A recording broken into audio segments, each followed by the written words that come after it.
నమస్తే, welcome to ప్రజా ప్రతినిధి న్యూస్. జనగామ నియోజకవర్గం చేర్యాల మండలంలోని కడవేరుగు కాసా గుడిసెలో ముస్త్యాల చుంచనకోట గ్రామాలను కార్యకర్తలు మరియు గ్రామ ప్రజలు అభిమానం మేరకు సందర్శించిన జనగామ నియోజకవర్గ ఇన్ఛార్జ్ కొమ్మూరి ప్రతాప్ రెడ్డి. ఈ సందర్భంగా పలు గ్రామాల్లోని ఇందిరమ్మ ఇండ్లను పరిశీలించిన జనగామ జిల్లా డీసీసీ అధ్యక్షులు కొమ్మూరి ఈ సందర్భంగా మాట్లాడుతూ తెలంగాణ రాష్ట్ర ముఖ్యమంత్రి వర్యులు రేవంత్ రెడ్డి కాంగ్రెస్ గవర్నమెంట్ తోనే ఇందిరమ్మ ఇళ్లు నిరుపేదల కలలు సాకారమయ్యాయని, పలు గ్రామాలను సందర్శించి గ్రామాల సమస్యలు తెలుసుకున్నానని, ఆ సమస్యలను పరిష్కరిస్తానని అన్నారు. కార్యక్రమంలో చేర్యాల మండల అధ్యక్షులు కొమ్ము రవి, బ్లాక్ కాంగ్రెస్ అధ్యక్షులు మంజా మల్లేశం, దాసరి శ్రీకాంత్, యూత్ కాంగ్రెస్ నాయకులు బందిక రాకేష్, అందే నానిబాబు, ఆడెపు చంద్రయ్య, తడక లింగం, బైరగోని భాను, రంగు శంకర్, గూడెపు మైసయ్య, వినయ్, వెంకటస్వామి, తాటికొండ వేణుగోపాల్, తన్నీరు బాలమణి, ఇతర కాంగ్రెస్ నాయకులు కార్యకర్తలు పాల్గొన్నారు.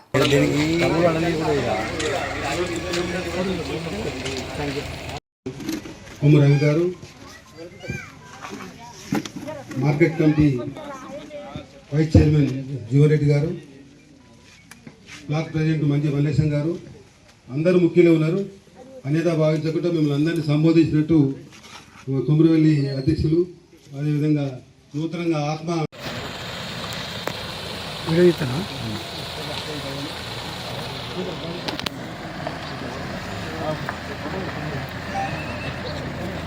వాటికి మీరు ఓట్లు వేస్తే సంతోషం. రేపు రానున్న రోజుల్లో సర్పంచ్ ఎన్నికలు వస్తాయి, ఎంపీటీసీ ఎన్నికలు వస్తాయి. మరి 32 లక్షల సీసీ రోడ్లు పెట్టినాం, 32 ఇండ్లు ఇచ్చినాం.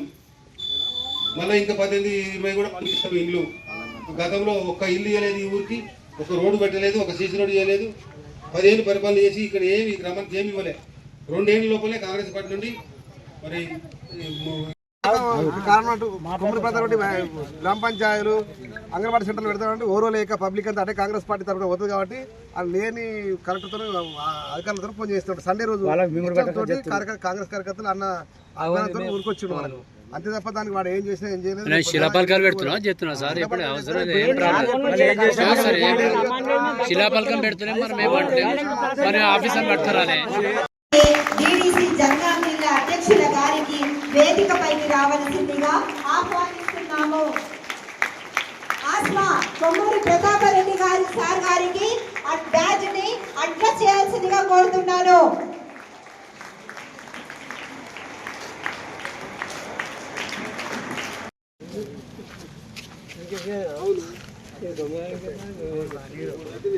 ఇక్కడ రానిరు కొంచెం వెనకరా తమ్ముడు, కొంచెం వెనకరా.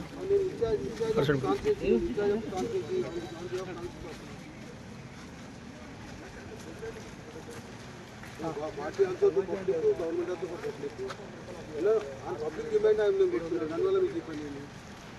శిలాపలక పెట్టలేం కదా, శంకుస్థాపన కూడా కాదు, శంకుస్థాపన కూడా కాదు. వాళ్ళు గవర్నమెంట్ ఇచ్చినందుకు హ్యాపీగా కొబ్బరిగా కొట్టినట్టు కొడుతుంది. ప్రజలు మన ఎవరి కొరక చేసినాం వాళ్ళు ఎందుకు లేదు చెప్పండి. ప్రజలకు పార్టీ ఇచ్చింది, గవర్నమెంట్ ఇచ్చింది. నేను మీకు ఇబ్బంది అయ్యే విధంగా నేను శిలాపలకం వేస్తున్నానా?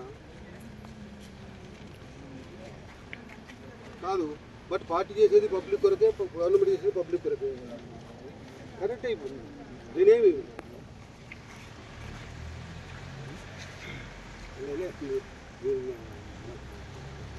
అండర్స్టాండింగ్. బట్ నేనేమంటున్నానంటే నేను శిలాపలకం వేయడం లేదు. మీరు సీరియస్గా వద్దంటే నాకు ఒక లెటర్ కూడా ఇవ్వండి.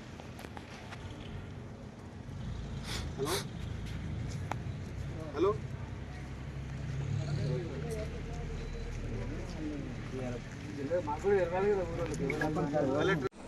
ఈరోజు మా కాంగ్రెస్ నాయకులు కార్యకర్తలతో చేర్యాల మండలంలో పలు గ్రామాలు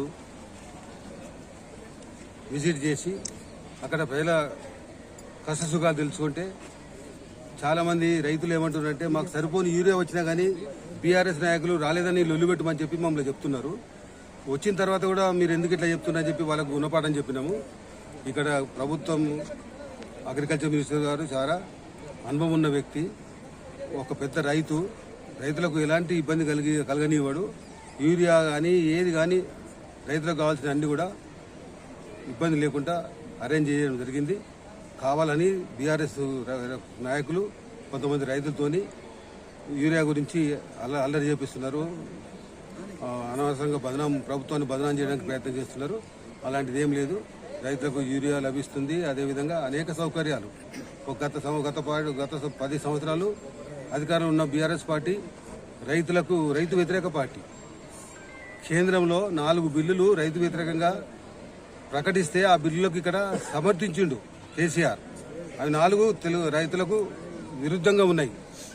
మళ్ళీ ఇక్కడ రైతులు లొల్లి పెట్టగానే మళ్ళీ వాటిని విత్డ్రా చేసుకున్నాడు. ఈ రకంగా ద్వంద్వ వైఖరి, మోసము, అవినీతి, అక్రమాలు, భూ కబ్జాలు చేసిన బీఆర్ఎస్ పార్టీ కాళేశ్వరం ప్రాజెక్టు పేరు మీద 1,50,000 కోట్లలో 1,00,000 కోట్ల రూపాయలు వాళ్ళ ఇంటికి తీసుకొని పోయిండ్రు. ఎక్కడ ఏ అభివృద్ధి లేదు. 10 సంవత్సరాల్లో డబుల్ బెడ్రూమ్ ఇల్లు అన్నాడు. ఎక్కడైనా డబుల్ బెడ్రూమ్ ఇచ్చిండా? ఇంత చేర్యాల పెద్ద పట్టణం, చేర్యాల మండలం పెద్ద మండలం, ఏ ఊర్లో ఇచ్చిండా? ఎక్కడ లేదు. తెలంగాణ ఇచ్చింది కాంగ్రెస్ పార్టీ. తెలంగాణ ప్రజల మనోభావాన్ని అర్థం చేసుకుని తెలంగాణ ప్రజలకు సహాయం చేయాలని సోనియా గాంధీ కాంగ్రెస్ తెలంగాణ రాష్ట్రాన్ని ఇచ్చింది. ఇచ్చిన రాష్ట్రాన్ని మోసపూరితమైనటువంటి వాగ్దానాలు అనేక తెలంగాణ భాషలో చెప్పి కేసీఆర్ మోసం చేసి అధికారానికి వచ్చి ఒక్క వాగ్దానాన్ని కూడా అమలు చేయలే. దళితులకి ముఖ్యమంత్రి ఇవ్వలే, 3 ఎకరాల భూమి ఇవ్వలే లేని వాళ్లకు, ఇంటికి ఒక ఉద్యోగం ఇవ్వలేదు, ఏ ఒక్కటి కూడా ఇవ్వలేదు. డబుల్ బెడ్రూమ్ అని చెప్పి ఆశ చెప్పిండు, రకరకాల పిట్ట కథలు చెప్పిండు డబుల్ బెడ్రూమ్ గురించి. అత్తకు అల్లుడు ఉండాలంట, అల్లుడు సాటుగా అత్త ఉండాలంట. మనం ఇంకా వెనకటి పోతున్నాం, ముందుకు పోతలేము. ఆ విధంగా చెప్పి ఓట్లు వేయించుకొని అధికారానికి వచ్చిన తర్వాత మొండి చేయి చూపించింది ఘనత కేసీఆర్ది. తెలంగాణను దోపిడీ చేసుకున్నాడు.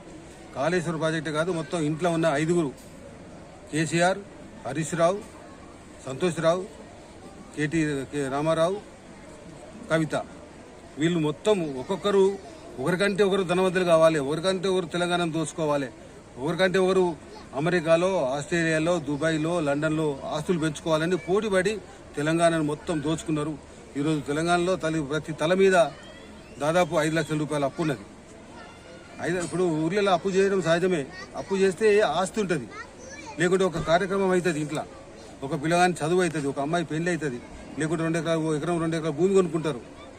ఎలాంటి ఆస్తి లేకుండా తెలంగాణ ప్రజలను దోపిడీ చేసి నిలువుడు వెంకటేశ్వర స్వామి దగ్గర కొంతమంది భక్తులు నిలువు దోపిడీ ఇస్తానట్టుగా మొత్తం నిలువు దోపిడీ చేసి కేసీఆర్ లక్షల కోట్ల రూపాయలు దోచుకొని విదేశాల్లో డిపాజిట్ చేసిండు. విదేశాల్లో ఆస్తులు సంపాదించుకున్నారు. అంతేకాకుండా వీరు దోచుకున్న సొమ్మే కాకుండా తెలంగాణ ప్రజల పేరు మీద లోన్లు తీసుకొని, ఫైనాన్షియల్ ఆర్గనైజేషన్ నుంచి లోన్లు తీసుకొని ఈరోజు అప్పులపాలు చేసిన తెలంగాణ ప్రజలు. ఈ విధంగా మొత్తం 5 ఏళ్ళు పోటీ పడి మామ, అల్లుడు, బామ్మర్ది, బిడ్డ, సటకుని కొడుకు ఇట్లా 5 పోటీ పడి దోచుకున్నారు. ఏమాత్రం కూడా సిగ్గు లజ్జ లేదు. దొంగలు ఈ తెలంగాణలో గజ దొంగలు ఎవరంటే కల్వకుంట ఫ్యామిలీ గజ దొంగలు. ఇంకా సిగ్గు శరం లేకుండా మేము అది చేసినాం, ఇది చేసినాం అని చెప్పి మాయమాటలు చెప్పడానికి ఇప్పటికి కూడా ముందుకు వస్తూ ఉన్నారు, చెప్తా ఉన్నారు. ఇప్పటికైనా సిగ్గు లేకుండా చేసిన పనికి క్షమాపణ చెప్పుకుంటూ తెలంగాణ ప్రజలకు దోచిన సొమ్మును తీసుకొచ్చి తెలంగాణ ప్రజలకు పంచాలి. అప్పుడు నీవు నిజమైన తెలంగాణుడు అని అనుకుంటారు, ఉద్యమకారులు అనుకుంటారు. ఏ ఉద్యమకారులను? అందరి ఉద్యమకారులను బయటకు పంపించి ఉద్యమ ద్రోహులకు డబ్బు తీసుకొని నువ్వు పదవులు ఇచ్చుకొని నువ్వు ఒక తెలంగాణ ఉద్యమకారునివా? ఎవరైనా మంత్రి పదవులు ఉన్న వాళ్ళు ఎవరు? 10 ఏళ్ళు తెలంగాణ ఉద్యమానికి వ్యతిరేకం. చైర్మన్లు ఉన్న వాళ్ళు ఎవరు? తెలంగాణ ఉద్యమానికి వ్యతిరేకం. ఈ విధంగా రకంగా ఉద్యమకారులందరినీ బయటకు పంపించి దోసుకొని సిగ్గుశరం లేకుండా మాట్లాడుతారు. ప్రతి దాని మీద మా ముఖ్యమంత్రి గారు రేవంత్ రెడ్డి గారు చేసిన ప్రతి పని మీద ఏదో ఒకటి మాట్లాడాలని మాట్లాడుతూ ఉంటారు. సిగ్గుశరం కూడా లేదు. ఇప్పటికైనా ఒక ఇంగిత జ్ఞానం తెచ్చుకోండి. తెలంగాణ ప్రజలు నోట్లో ఉంచేటట్టు చేసుకోకండి. మా రేవంత్ రెడ్డి గారు, అదేవిధంగా మా రాహుల్ గాంధీ గారు ఎన్నికల్లో ఎన్ని వాగ్దానాలు ఇచ్చారో 2 సంవత్సరాల లోపే అమలు చేసినాం. అది గొప్పతనం కాంగ్రెస్ పార్టీది. 2 సంవత్సరాలు అన్ని హామీలే కాకుండా ఇయ్యని హామీలు కూడా కొన్ని అమలు చేస్తా ఉన్నాం. చెప్పుకుంటూ పోతే చాలా ఉంటుంది. ప్రతి అందరికీ తెలుసు. ఇచ్చిన హామీలు అన్ని అమలైనాయి. ఇవ్వని హామీలు కూడా కొన్ని అమలు చేసుకుంటూ ముందుకు పోతున్నాం. 2 సంవత్సరాల లోపే, ఇంకా 3 సంవత్సరాలు ఉన్నది. ఇంకా చాలా అభివృద్ధి పనులు చేయాల్సి ఉంటుంది. ముఖ్యంగా ఈయన చేసిన అప్పుకే 6,000 కోట్లు నెలకు రుణాలు కట్టాల్సి వస్తుంది. నెలకు 6,000 కోట్లు రుణాలు కట్టుకుంటూ సంక్షేమ పథకాలన్నీ అమలు చేసుకుంటూ ఎంతో సిస్టమేటిక్గా అడ్మినిస్ట్రేషన్ చేసుకుంటూ ముందుకు పోతున్నది రేవంత్ రెడ్డి గారి నాయకత్వంలో కాంగ్రెస్ పార్టీ.